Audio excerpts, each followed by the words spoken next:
The issues. We spend a lot of time talking about the issues, don't we? And they change from day to day, depending on what's in the news. Sometimes immigration's in the news. Sometimes abortion's in the news.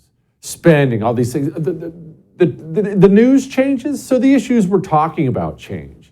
But here's what's something we should keep in mind at all times. Something you have to keep in mind, something I have to keep in mind.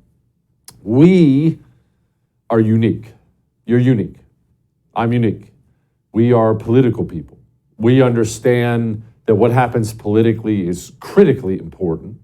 So we focus on that because it's super important for the direction of the country and where we're going and our kids and our grandkids and all this. So we're political people. But we always have to keep in mind, most people aren't. Most people aren't. They're simply not. If you asked me my biggest issues for the 2024 presidential election, I have two things that are huge for me. And those two things that are huge for me are probably not on the top 5, maybe not even the top 10 for the average voter. The two biggest things for me going into the 2024 presidential election: COVID lockdowns, vaccines, tyranny. Did you take part in it? If you did, have you apologized and owned up to it? That's going to be a big one for me. Number 2, the FBI, the weaponization of our federal police force. In my opinion, most dangerous thing happening in the country. I will vote based on those two issues. Those are my two main issues going into 2024. Most voters will not. Most voters don't care about those things, or if they do, they care a little. It's not on their mind. You probably have specific things too. They're probably not my two things, but you have two things that I bet you they're not common, because you know what most people vote on. Here's the truth. The economy. There's a million old political statements about it. It's the economy, stupid. It's the economy.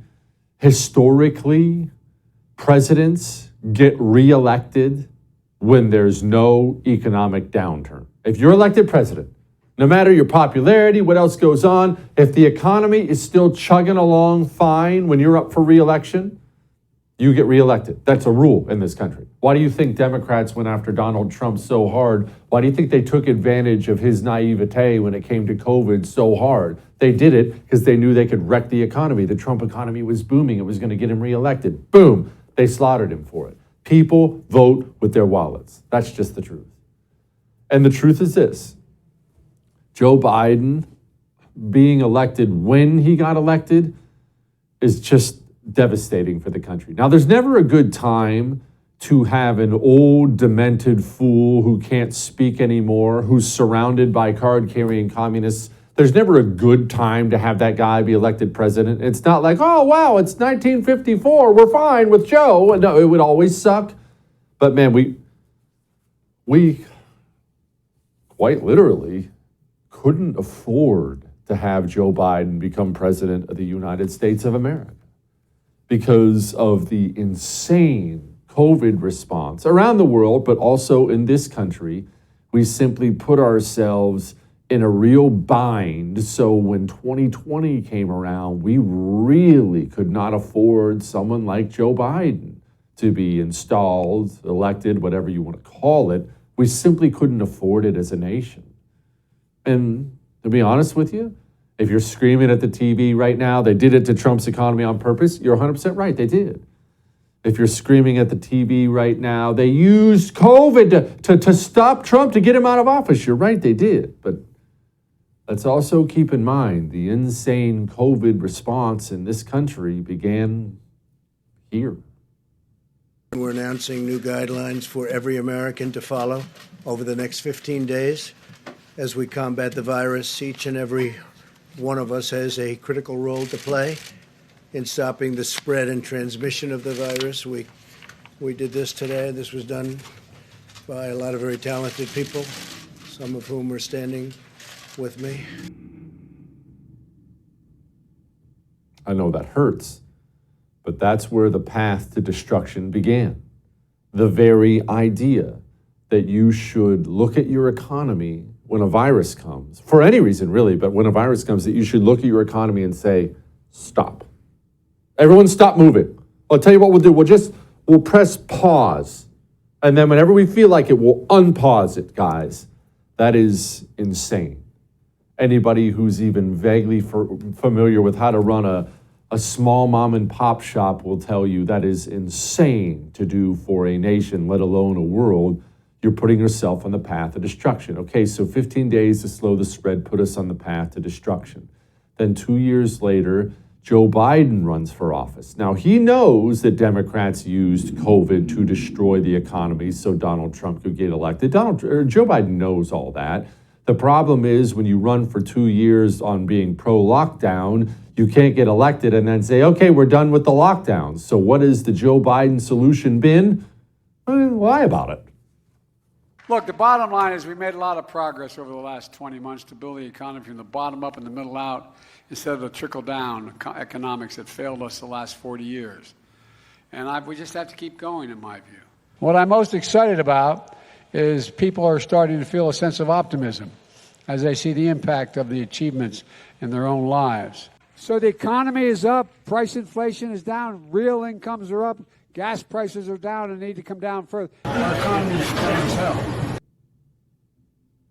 Everything's good. Everything's good. Everything's fine. But here's the thing. Back to that talk we were having about you and me and how we're different. You already know the numbers. You know the inflation numbers. You know people are hurting. But people who aren't watching I'm Right Now, they understand the economy's not good too. Why? Because they buy eggs. They buy meat. They buy materials. Have you ever priced construction? Have you priced construction materials recently out there? Things are not good. Things are very, very, very bad. Things are so bad, I can't believe this somehow is out of the news already. You know we already had a recession during Joe Biden's presidency, right? 2 straight quarters of economic shrinkage. By definition, that's a recession. Yet they all just decided, the definition changed.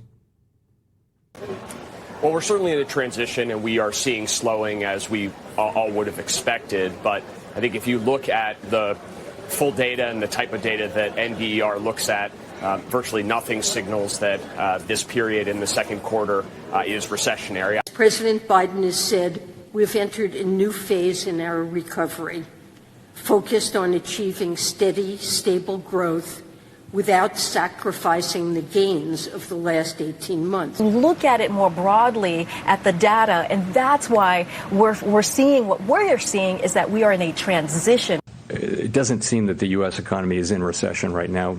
That doesn't sound like a recession to me. Thank you very much.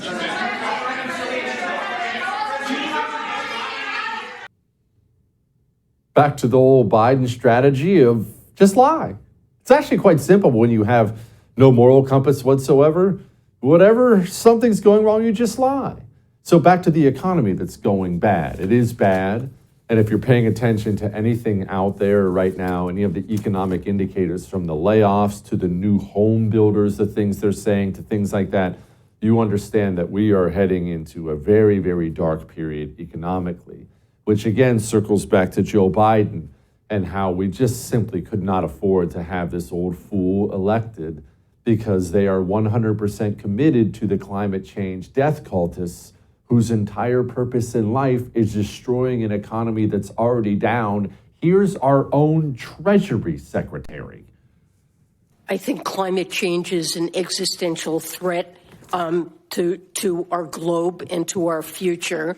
You can see that countries, it is a long-term risk, but it is becoming notably more severe. I do believe that transition risks are very real as more and more countries adopt frameworks that are meaningful to address climate change. We could see significant changes in asset valuations that pose risk to financial institutions.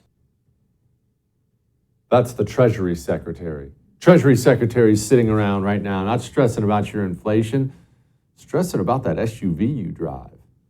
All that may have made you uncomfortable, but I am right. The great Carol Roth is going to break some of this down for us next.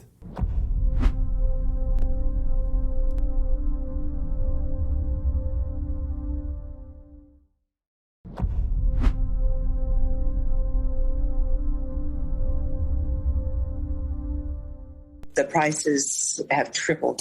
It's outrageous. Even buying the basics is a challenge. It's ridiculous that we can't go to Sam's and get ketchup because they're out of ketchup for weeks at a time. It took me 2 months to get straws. I couldn't get straws, individually packaged straws. I was like, what do you mean I can't get straws? She can't even get straws? Tough out there for small business owners. Joining me now, the great Carol Roth, recovering investment banker and author, which is apparently going to be a thing for her now, and I'm glad about that. Carol, okay, break this down for somebody who's not aware. Why are supply chains so screwed up? Why can't a small business owner get ketchup or straws? These are things that have been readily available for my entire 41 years on this planet. Yes, well, I conceal carry plastic straws in my purse just in case of an emergency. You just put some into, one of those toothbrush holders. My sister taught me that. But it's a challenge, and this goes back a couple of years when they decided it would be a great idea to shut down like a third of the economy and assume that they could just turn it back on as if they were power cycling a modem. And it had long-term ripple effects that by the time Joe Biden got into office, he had a chance to right the ship and turn everything around. And instead, Joe Biden said, no, I'm just going to double down on really stupid policies. I'm going to just layer some extra crap on there because I don't think the American public is suffering enough. I don't think small businesses are suffering enough. And then I'm going to tell them that this is the greatest economy of all time. That's my plan. I'm Joe Biden, and I'm sticking to it. Carol, small business.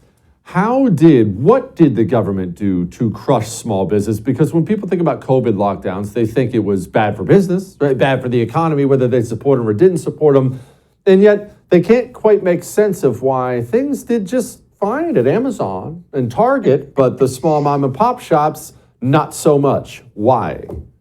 This was the very clever aspect of the way they approached we were all in this together, is that we were not all in this together. The small businesses bore the brunt of the burden of the shutdowns because who was shut down and who was deemed the evil word essential was not based on data or science. It was based on political clout and connections. So your dog could go get a haircut at a big box retailer that dealt with pets, but you couldn't get your own haircut at a small salon down the street from it. It fundamentally made no sense. So that was sort of the direct issue, is those dollars went from the small businesses to the big businesses. But then the Federal Reserve came in with their intervention in the market. They took interest rates down, they printed money, the government did stimulus, and all of this gave cheap and easy capital to the big companies to be able to come in and compete. While it screwed up the labor force, it screwed up the supply chains, it eventually ended up stoking inflation with the Biden decisions on top of that. And those are all things that if you're a small business that's already been hurt in terms of, having your business shut down and having these labor issues, layering these things on top of it, you don't have the financial wherewithal to be able to withstand them. And, if you look at some of the reports, Alignable says that 40% of the small businesses they surveyed couldn't pay their rent on time and in full in December. The National Federation of Independent Businesses, which follows small businesses, has had 12 months in a row of negative sentiment from small business owners. So this is the backbone of the economy. And by the way, Jesse, people think, when we're talking about small business, that it's small. Before COVID, this was half the economy, half the GDP, about half the jobs, and the biggest job creator. So when we're talking about that, we're not just talking about decentralization and economic freedom, but we're talking about, the economy, and what's going to happen is this great consolidation that we're seeing where the big just get bigger and more powerful and the average person ends up owning nothing. Carol, now why can't they make ends meet? I don't understand. These are business owners. Aren't they all rich? Yes, the average small business owner is super rich. People go into business because of economic freedom. There's the opportunity potentially to get rich, but obviously of the 32.6 million at last count small businesses that are in this country, a lot of them go into it because they want to be their own boss or because they have a passion or a calling. There are a lot of objectives that people have, and that's what economic freedom is about. It's not just, becoming a multimillionaire or a billionaire. It's putting out your dream in the way that you want that meets your objectives. And so, if you're an individual business owner, you don't have a huge balance sheet. If you're taking out a loan, you're probably personally guaranteeing it. You might be dipping into your 401k. You might be dipping into your home equity in order to try to make this business go. And it helps everybody. You may have employees. You're providing a product or a service that the people want or need. If you're in a local community and people spend their 63 cents of every dollar, it's estimated, stays within that community. It supports choice. It supports freedom. It supports decentralization and that pushback against central control. And so it's very, very meaningful in terms of, being able to have the opportunity to own something and to build something and to build wealth and to have those freedom and that choice. And unfortunately, even though it's so important to us, not enough people are really caring about it. Well, at least the Treasury Secretary is all over it, Peril. Treasury Secretary Janet Yellen out there talking about inflation coming down. I think we'll see a substantial reduction in inflation in the year ahead. It's going to take a year. Well, I believe by the end of next year, you will see much lower inflation if there's not an unanticipated shock. I love that if there at the end. Wow, if there's not an unanticipated shock. Carol, it's still at 6.2%, I believe. That doesn't feel like it's coming down. That feels like I'm poorer than I was a year ago. You are. And let's just talk about Janet Yellen's track record for a second. This is a woman who was head of the Fed and completely missed the opportunity to raise interest rates. She spent a long time campaigning that we talked about a couple of years ago, saying there would be no inflation, and then it would be transitory. In between her gigs, by the way, she made $7.2 million giving economic speeches because obviously she's so good at predicting this stuff. And now she's going to tell you that inflation is coming down. What they're not telling you, and we knew this was going to be the ruse, is the rate of growth in inflation is coming down, but the prices are not coming down. So that, 9% year over year that you absorbed last year, plus the 6% this year, plus the fact that the numbers are fudged, and we know that it's way higher than that anyway. I mean, it's getting famous rappers like Cardi B concerned when she goes to the grocery store and making videos. If the rappers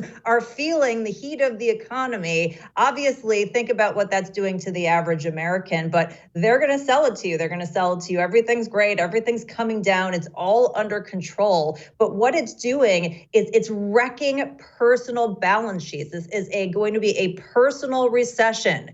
People are burning their savings. They're taking on debts. They are killing their wealth to keep up with the stupidity of the Federal Reserve and the government. And then by the time we get to the next boom cycle, they're going to have no wealth left and not be able to take advantage of that. And all of that is going to go to the wealthy and the already well-connected. And this is all part of the plan. And Jesse, not to say that I might be writing a book on this and how you, can fight back about it, and not to say if I were that you would be included in it. But if I were, which is probably not happening, if you go to carolroth.com/nothing, NOTHING, you could sign up to find out about it. But this is all very theoretical. carolroth.com/nothing. Just, hey, nothing. Everybody, there's nothing to see there. Don't go to that link, all right? carolroth.com/nothing. Carol, thank you, ma'am. It's been nothing, Jesse. Yes, ma'am, as always. All right, we got more economy talk with the great John Carney next.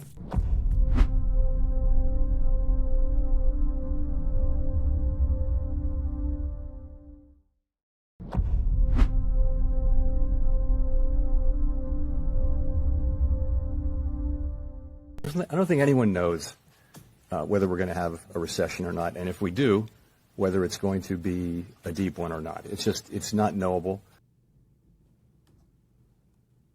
Really? I'll be interested to hear John Carney's thoughts on that. Joining me now, Breitbart News, finance, and economics reporter. John, well, one, we already had a little recession, but two, I see one coming a mile away. You're the economics expert. What do you see? Yeah, we're going to have a recession.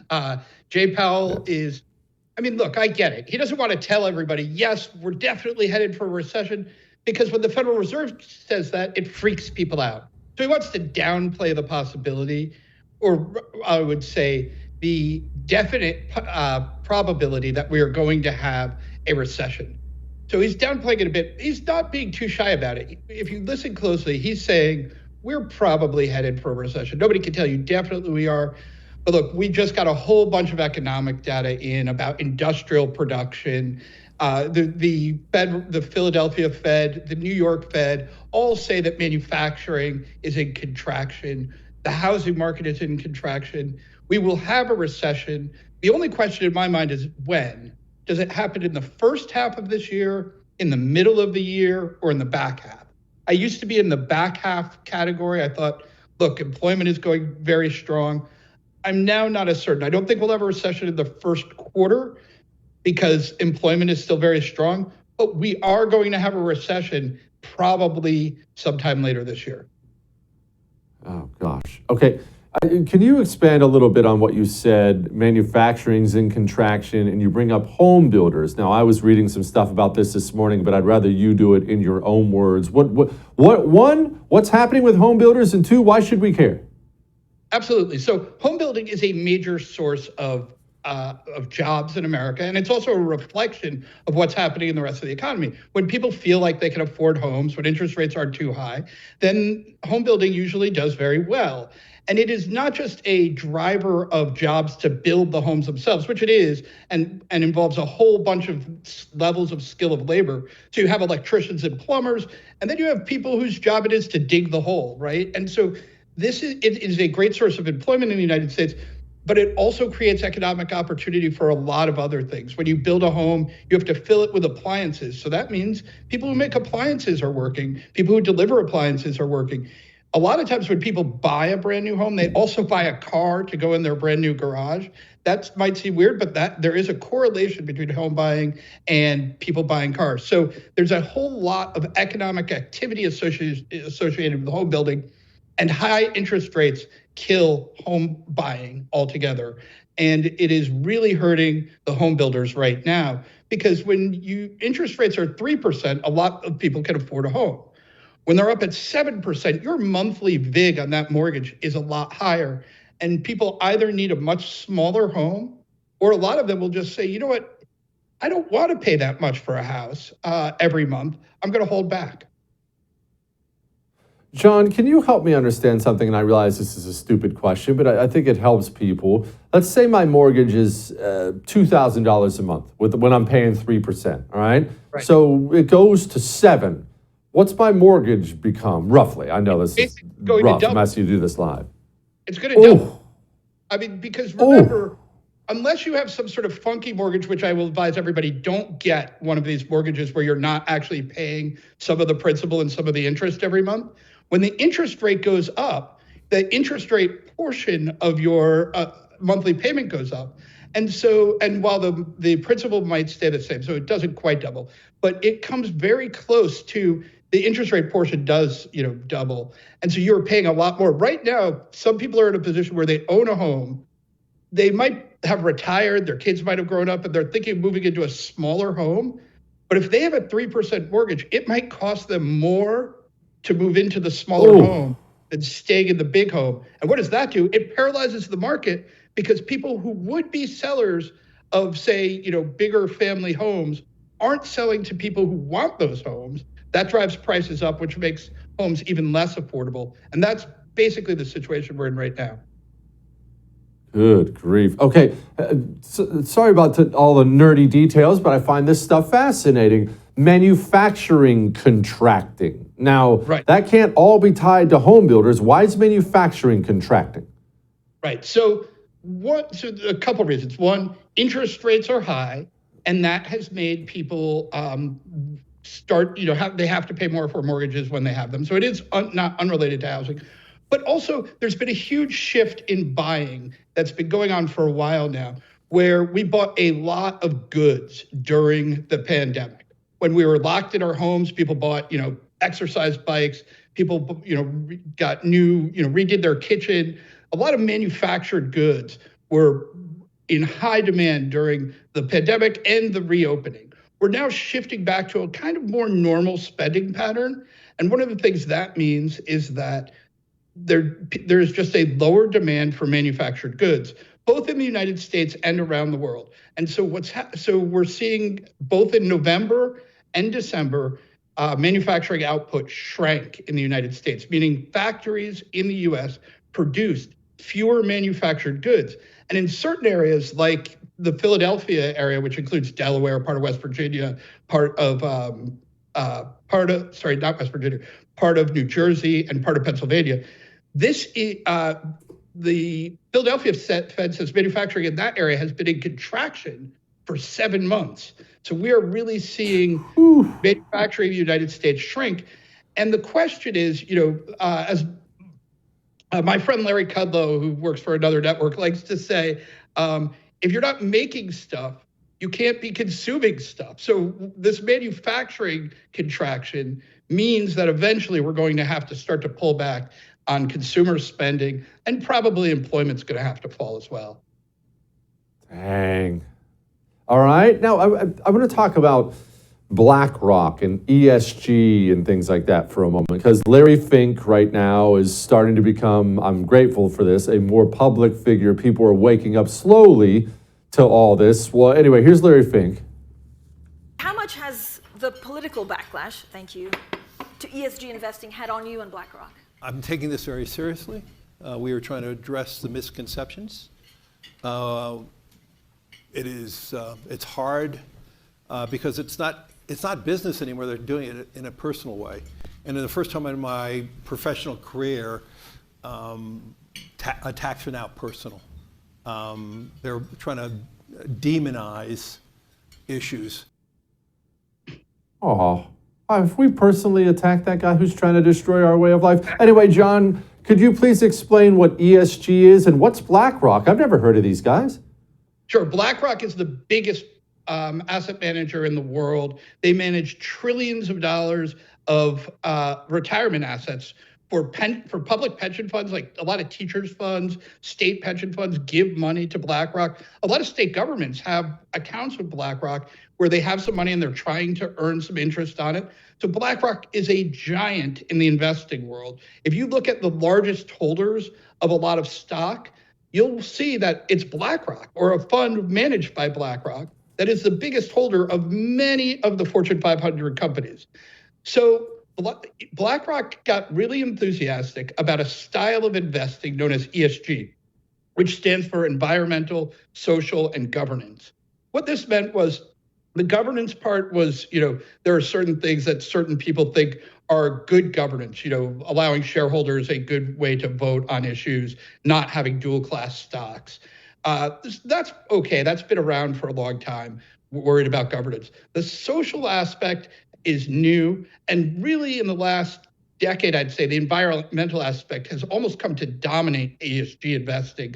And what it is basically pushing a left-wing climate change agenda on corporate America, trying to pressure corporate America, because remember, BlackRock is the biggest shareholder. So when BlackRock says, we want you to be carbon neutral, companies say, yes, sir, right? They jump to it because they don't want BlackRock either selling shares of their company or voting on proxies against the board of directors of a company. So this has become a very big thing. It's one of the reasons why investment in energy infrastructure, and particularly oil and gas extraction in the US, has been so low, because so much money has poured into ESG strategies that try to avoid investing in fossil fuels.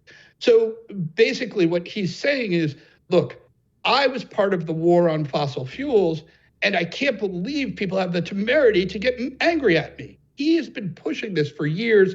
And I think he is trying to back off. Maybe one, because it actually ended up with a lot worse effects than he thought it would. And then I think he's also worried about the backlash. John Carney, go read his stuff. I appreciate you, John. Thanks for having me. All right. The great Dave Bratt joins us next.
I don't know what that means.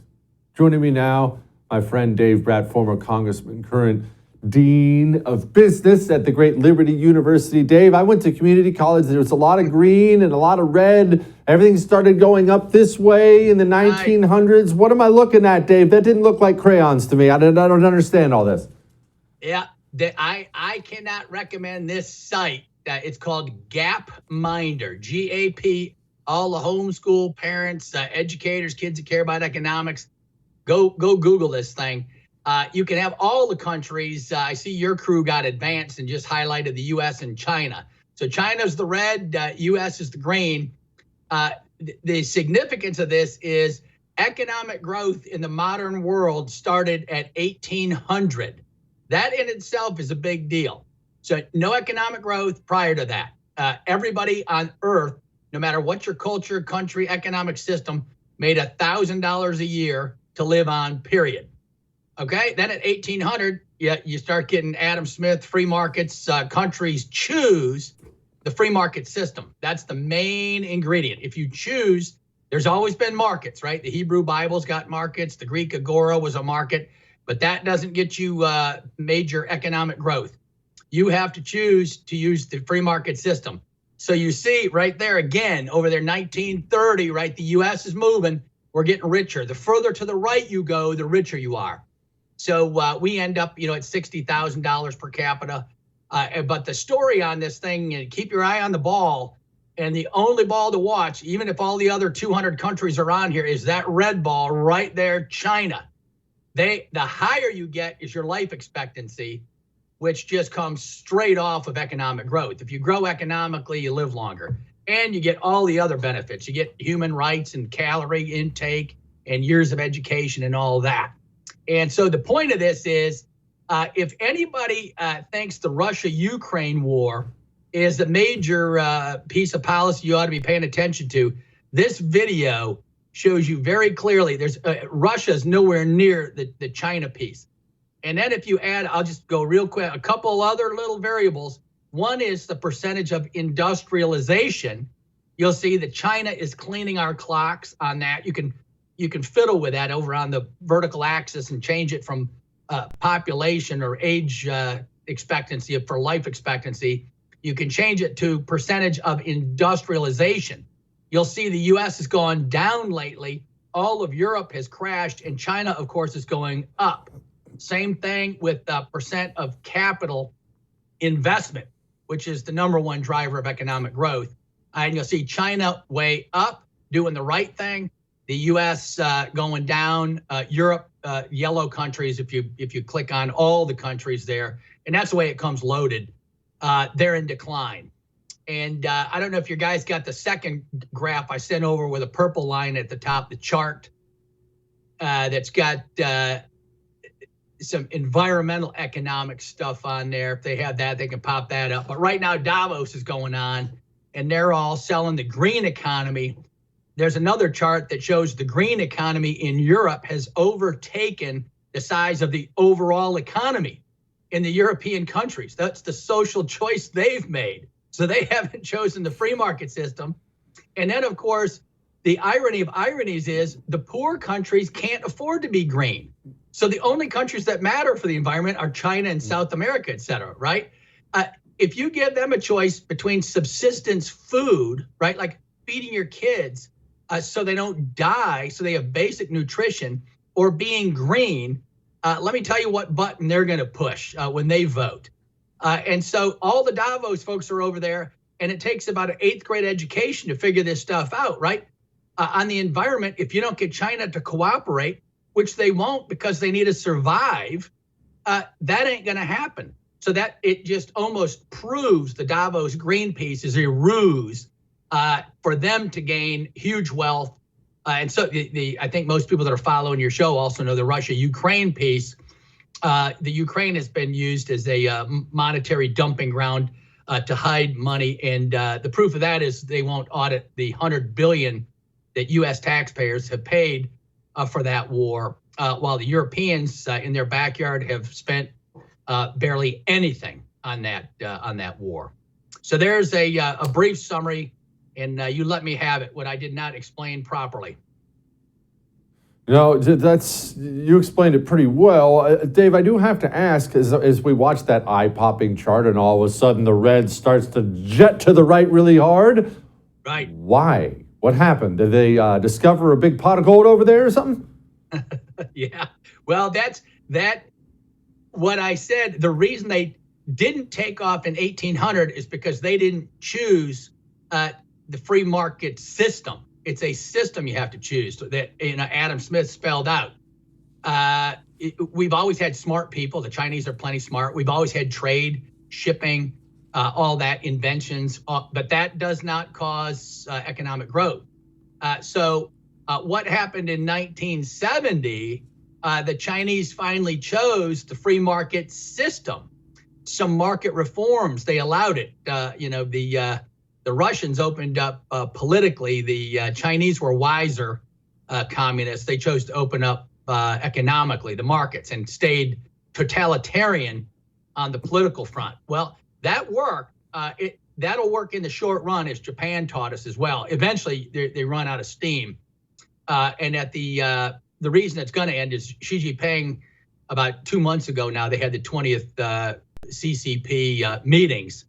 And he made three basic decisions. Number one, they're full-on Marxist-Leninist, period. Ideology will drive everything. 2, no more market reforms. There's your big hint as to what's going to happen to China in the next decade. And then 3, they've moved to a war footing. They got rid of all Chinese lingo, which was good, right? There's some Buddhist wisdom that used to be in their platform and some Confucian lingo about peace and harmony and reason and living together. They got rid of all that and moved toward a war footing language of tension. We will be at tension with the world and get ready for struggle sessions. So China had the secret formula. They were moving, but now they're going to move in reverse is my forecast. Why? Why go in reverse? It's working. Yep. The chart is going to the right. Why are you going in reverse? Xi Jinping probably thinks they got some hard times coming, right? Their people are finally getting the internet. They can see what's going on. The COVID crisis, he knew he had to lock everybody down. You're seeing mini revolutions across China now. There's a Christian underground church that's emerging. Everyone has cell phones. They can talk to each other. And the U.S. is already starting to move against China. You can see he knew it was coming. Even Biden went harder on China than Trump did. And so we're starting to make some moves. So he's going to try to go internal and develop his own self-sufficient, consumer-driven, demand-driven economy. In the past, it's been all supply side, which really worked quite well for them. Supply side business investment and then trade and stealing all of our ideas and patents, and everybody knows that stuff. And so I think he knows that game is probably coming to an end. So he's got to get self-sufficient in energy. That's why he's buddying up with Russia right now. And so that's a short, sweet answer, I hope. Gosh. Tough times coming. Dave Bratt, you're the best, man. I appreciate you. Love it. Thanks, Jesse. Great show. Always get smarter when Dave joins us. You know what else we get smarter with? Me and my final thoughts. They're next.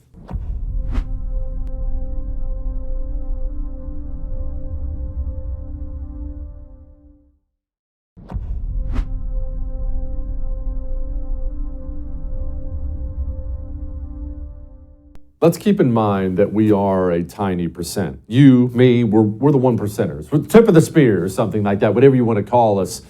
The economy is what so many Americans vote on. It's what so many Americans focus on. They focus on themselves, their mortgage, their wife, their kids, their husband, their mom, their vacation, their clothes. And I'm not saying that's a bad thing. That's just real life. That's how normal people vote. They vote on the food on the table.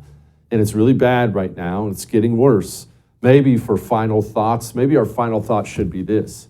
Maybe we should have that conversation with our normal neighbor who's not really political, who's having some struggles, and appropriately, whenever we can fit it in, when it's appropriate, don't be out of line, maybe let them know why things are so bad, huh? All right, we'll do it again.